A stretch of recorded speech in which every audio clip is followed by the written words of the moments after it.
I think that's working. Howdy, I'm Grey Pilgrim. Take a look at this. Ooh. There. You see all those?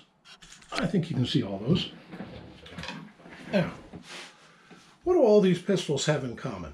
Well, pistols and, in modern parlance, revolvers. Every one on the table here was made in America. That's what. Not all the guns I have from America, but the ones that I really had ready to hand. This is a 1903 Colt, a 1917 .35 Smith & Wesson, a Warner Infallible, I think about 1912. This is a 1907 and a 1917 Savage. This is an 1892 Colt, New Army and Navy, 1917 Smith & Wesson, and a 38 Special Trooper Special Smith & Wesson. Just an example, and of old slab sides.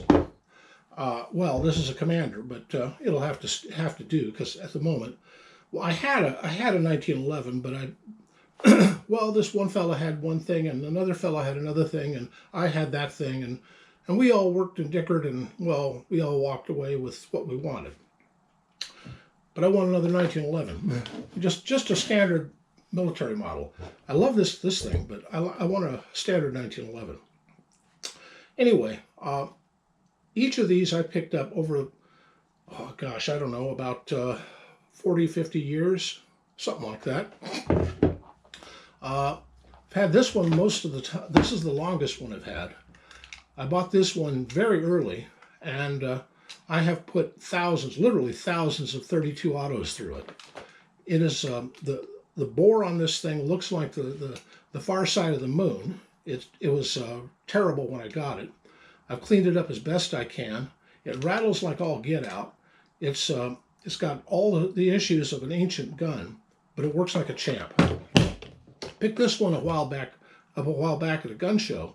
This is a 1917, and it's a very beautiful example of that model. This one, I forget where I picked it up, but it's just kind of cool. This is a 35 Smith & Wesson. It's actually a 32, but they marketed it quite different. This I got just as an example of type. This is a Warner Infallible. Warner Infallible is one of the most awful handguns ever made, and it's flippin' dangerous. The bolt is this thing here, and these two pins, which are connected by this cross piece here, with the return spring and lock in place. If that pin goes out, those two pins will come right into your forehead. So not exactly a great design. This is the best designed handgun ever, in my opinion, in human history. And the rest of these, well, these are all revolvers. And they're pretty good revolvers. This one was the standard on the hip of a highway patrolman for all of my youth. This one was the substitute standard in World War I and World War II for the 45 auto, because they ran out of them. And this is the original first model, well, I think it's the first, double action Colt that ever came out.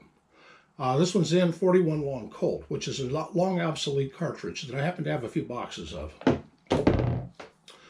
Interesting, I have tales I could tell about the 41 Colt. Anyway, just examining some interesting examples of the gunsmith's art, and it is an art, as seen from the perspective of the US of A. You know, Germany made some, Belgium, France, everybody else has made them, but these are the American ones.